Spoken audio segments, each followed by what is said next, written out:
ಕಾರ್ಯ ಸತ್ತು ಸಾಧಿಸುವುದಕ್ಕೆ ಏನು ಅಂತ ಹೇಳು, ಬದುಕಿ ತೋರಿಸಬೇಕು. ಲೋಕಗಂಟಕನಾದಂಥ ಕ್ರೂರಾಕ್ಷದಾನವನ ಹನನ ಆಗಬೇಕು ಅಂತಾದ್ರೆ ಉತ್ತರ ದಿಕ್ಕಿನಂತ ಪ್ರಯಾಣ ಬೆಳೆಸು. ಗುಹಾಲಯವೊಂದು ಕಾಣ ಸಿಗ್ತದೆ. ಆ ಗುಹಾಲಯದಲ್ಲಿ ಜಗನ್ಮಾತೆಯ ಕುರಿತು ತಪವನ್ನು ಆಚರಿಸು. ಆ ದೇವಿ ಮೈದೋರ್ಲಿಕ್ಕಿದ್ದಾಳೆ. ಆ ಮಾತೆಯಿಂದ ಕ್ರೂರಾಕ್ಷದಾನವನ ಹನನ ಆಗ್ತದೆ.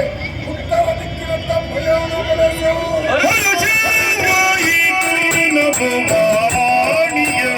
ನುಡಿ ಕೇಳಿ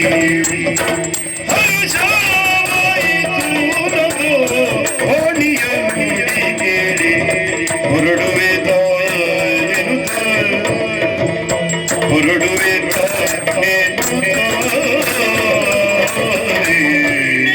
ಆತ್ಮಹತ್ಯೆ ಮಾಡಿಕೊಳ್ಳಬೇಕು ಎಂಬ ಕಾರಣಕ್ಕಾಗಿ ಬೆಟ್ಟ ತುದಿಯನ್ನು ಏರುವಾಗ ಅಶರೀರ ಮಾಡಿ ಆಯ್ತಲ್ಲ. ನಭೋಮಣಿ ನುಡಿದತ್ತ ನುಡಿಯಾದರೆ ಭಕ್ತಾಭಿಕಿಸಬೇಡ. ಉತ್ತರ ದಿಕ್ಕನ್ನು ಪ್ರವೇಶ ಮಾಡು. ಗುಹಾಲಯ ಒಂದು ಸಿಗ್ತದೆ. ಅಲ್ಲಿ ನೀನು ತಪಸ್ಸನ್ನು ಆಚರಿಸು. ಕಾಲ ಭೈರವರಿಂದ ರಕ್ಷಣೆಗಾಗಿ ಇರ್ತಾಳೆ.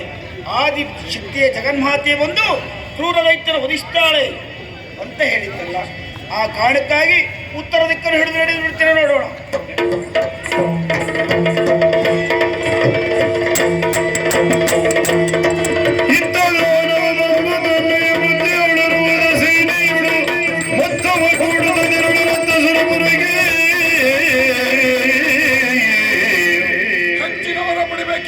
ಉದ್ದೇಶದಿಂದ ಕತ್ತಲು ತುಂಬಿರುವಂತ ಅರಣ್ಯವನ್ನ ಸೇರಿದೆ.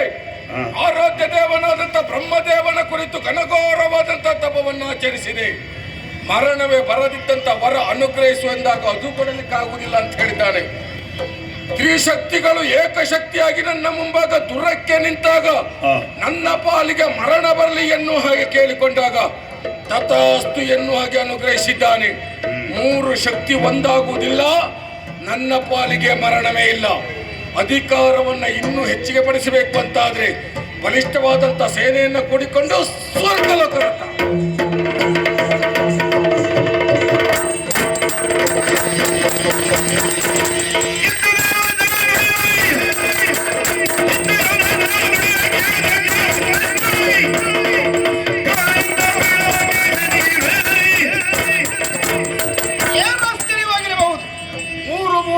ಅನುಗ್ರಹಿಸಿರುವಂತಹ ಈ ದೇವಲೋಕದ ಗದ್ದಿಗೆ ಅಧಿಕಾರ ಅಂತ ನಿಶ್ಚಿಂತೆಯಿಂದ ಆಳಿಕೊಂಡು ಬಂದವನ ಚರರು ಬಂದು ಹೇಳ್ತಾ ಇದ್ದಾರೆ. ದುಷ್ಟನಾಗಿರುವಂತಹ ಕ್ರೂರಾಕ್ಷಿಯನ್ನು ದಾನವ ದೇವಲೋಕಕ್ಕೆ ಮುತ್ತಿಗಿಟ್ಟಿದ್ದಾನಂತೆ. ಅವರನ್ನು ಓಡಿಸಬೇಕಾದ್ದು ನನ್ನ ಆದ್ಯ ಕರ್ತವ್ಯ. ಆದ್ದರಿಂದ ಸಕಲ ದೇವಸೇನೆಯನ್ನು ಕೂಡಿಕೊಂಡವನಾಗಿದ್ದರೆ ಆಗ್ತೇನೆ, ನೋಡೋಣ.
Oh!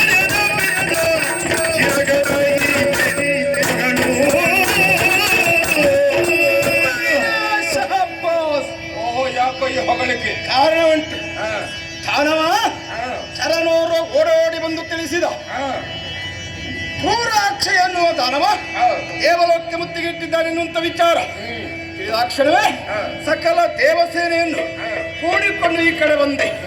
ದೇವತೆಗಳೆಲ್ಲರನ್ನು ಸವರುತ್ತಾ ಮುಂದರದ ಬರುತ್ತಿರುವಂತ ನಿನ್ನನ್ನು ಕಂಡಾಗ ಈ ದಾನವರಿಗೆಲ್ಲ ಒಡೆಯ ದೂತ ಹೇಳಿರುವಂತ ಕ್ರೂರಾಕ್ಷನು ನಾನೇ ಅನುಮಾನ ನೀನೇ ಎನ್ನುವುದನ್ನು ಅರ್ಥೈಸಿಕೊಂಡಿದ್ದೇನೆ. ಪುಟ್ಟ ಉಡುಗೆ ತೊಡುಗೆ ಇಂಥ ಗಾಂಭೀರ್ಯ ಇಂಥ ಧೈರ್ಯವನ್ನೊತ್ತು ದೇವಲೋಕಕ್ಕೆ ಬಂದಿದ್ದೀಯಂತಾದ್ರೆ ಯಾರು ಮೆಚ್ಚಲೇಬೇಕಾದದ್ದು ನಿನ್ನವರೆಲ್ಲ ಅಳೆಯುತ್ತಾ ಇದ್ದಾರೆ. ಅಂಥದ್ರಲ್ಲಿಯೂ ತಿಳಿದಲಿಗೆ ಬಂದಿದ್ದೀಯಂತಾದ್ರೆ ಎಚ್ಚರ. ಏನಕ್ಕೆ ಇಷ್ಟು ಮಾತಾಡುವ ಸುಲಭ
ದೇವೇಂದ್ರ, ನೀನೇ ಹೌದು ಎನ್ನುವ ಹಾಗೆ ಪ್ರಶ್ನೆ ಮಾಡಬೇಕಾದಂತ ಅಗತ್ಯ ಇಲ್ಲ.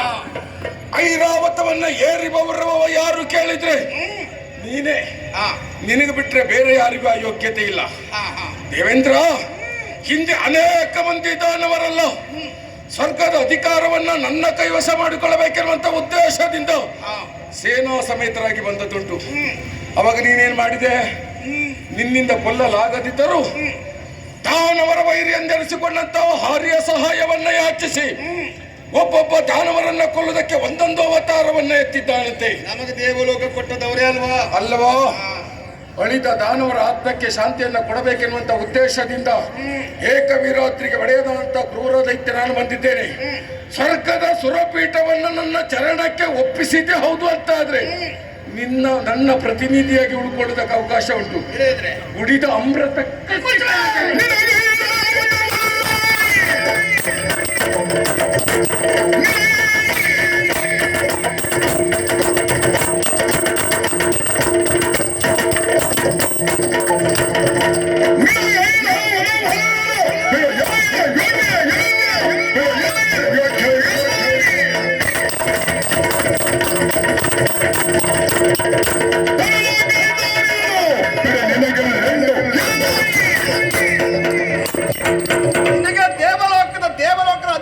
ಅಧಿಕಾರವಲ್ಲ, ಐರಾವತವೂ ಅಲ್ಲ.